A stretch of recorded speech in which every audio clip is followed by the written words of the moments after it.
வணக்கம்.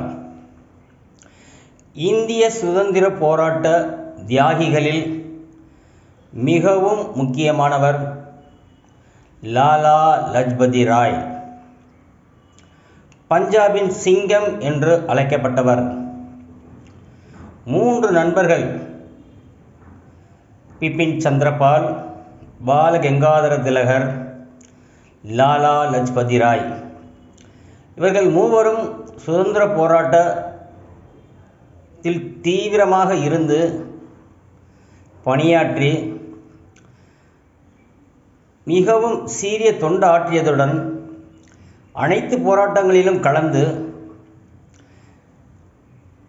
பிரிட்டிஷ் ஏகாதிபத்தியத்திற்கு சிம்ம சொப்பனமாக விளங்கியவர்கள்.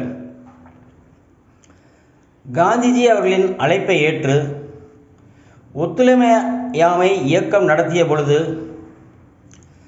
இவர் லாலா லஜ்பதி ராய் அவர்கள் 1.5 ஆண்டு காலம் சிறை தண்டனை அனுபவித்து பின்னர் மிகப்பெரிய அளவில் போராட்டங்கள் ஏற்படவே அவர் விடுதலை செய்யப்பட்டார்.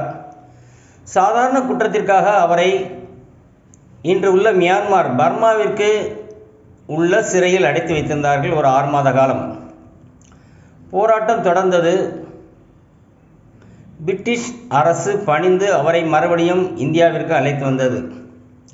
அவர் சில நேரங்களில் காந்தியினுடைய ஒத்துழைமை இயக்கத்தை வாபஸ் பெற்ற பொழுது காந்திஜியை எதிர்த்தும் செயல்பட்டிருக்கிறார். தனியாக சுயராஜ்யம் என்ற கட்சியில் இணைந்தும் செயலாற்றியிருக்கிறார்.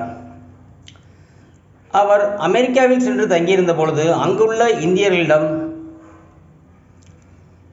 இங்கு பிரிட்டிஷ் காலத்தில் இந்தியர்கள் படும் பாடு பற்றி கேட்டு அறிந்து அமெரிக்க செனட் உறுப்பினர்களிடம் கொடுத்து அங்கு உள்ள பார்லிமெண்ட்டிலேயே இந்தியர்கள் பிரிட்டிஷ்காரர்களால் எவ்வளவு கொடுமைப்படுத்தப்படுகிறார்கள், எவ்வளவு துன்புறுத்தப்படுகிறார்கள், எந்த ஒரு சலுகையும் இல்லாமல் கஷ்டப்படுகிறார்கள் என்பதை பாராளுமன்றத்தில் பேச வைத்தவர். பின்பு அவர் இந்தியாவிலிருந்து போராடிய பொழுது லாலா லஜ்பதி ராய் அவர்களை மட்டும் கங்கணம் வைத்து வெள்ளைக்கார அரசு மிகவும் கொடிய முறையில் அவரை சித்திரவதைக்கு உள்ளாக்கி கொண்டே இருந்தது. இவர் இன்று உள்ள பஞ்சாப் நேஷனல் பேங்க் வங்கியின் ஃபவுண்டராகவும் இருக்கிறார். அந்த காலத்திலேயே லட்சுமி இன்சூரன்ஸ் என்ற பிரைவேட் கம்பெனியையும் ஆரம்பித்திருக்கின்றார். அனாதை குழந்தைகள் கஷ்டப்படுவதை பார்த்து சிறு வயதிலேயே அனாதை ஆசிரமங்கள் நடத்தி அதனை வெற்றிகரமாக செய்திருக்கின்றார். சமுதாய ஈடுபாடு அதிகம் இருந்தாலும் அவர் நினைத்ததெல்லாம் செய்திருக்கின்றார். போராட்ட களத்தில் ஒரு போர் வீரனாகவே திகழ்ந்திருக்கின்றார். கடைசி காலத்தில் சைமன் கமிஷன் என்று ஒரு கமிஷன் அமைத்தது வெள்ளைக்கார அரசு. அந்த அரசில் அந்த குழுவில் ஒரு பிரதிநிதி கூட இந்தியர் இல்லை என்ற ஒரு ஆதங்கம் அனைவருக்கும் இருந்தது. அந்த போராட்டத்தில் தலைமை தாங்கிய திரு லாலா லஜ்பதி ராய் அவர்கள் மிகவும் கடுமையாக தனிப்பட்ட முறையில் தாக்கப்பட்டு பலத்த காயங்களுடன் போராட்டத்தில் கலந்து அவர் போராட்டத்தில் கலந்து கொண்டு பேசும்பொழுது சொன்ன வார்த்தை, எங்களுடைய போராட்டத்தை நசுக்கும் பிரிட்டிஷ் ஏகாதிபத்திய அரசு எங்களை என்ன வேண்டுமானால் செய்யட்டும், ஆனால்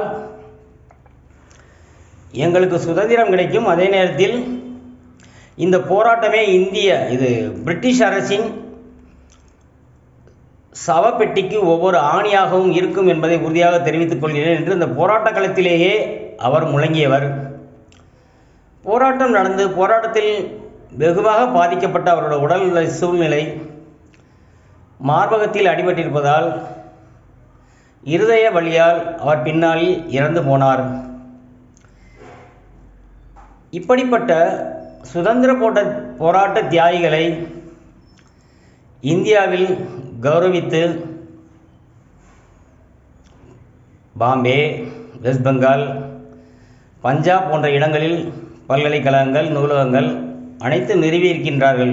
ஆனாலும் இன்றைய இளம் தலைமுறையினருக்கு அரசாங்கம் எப்படி இவருடைய தியாகங்களை எல்லாம் இந்தியாவிற்காக பாடுபட்டார்கள் என்பதை உணர்த்துவதற்கு உரிய கல்வி முறையை வகுக்க வேண்டும் என்பதே என்னுடைய நோக்கம்.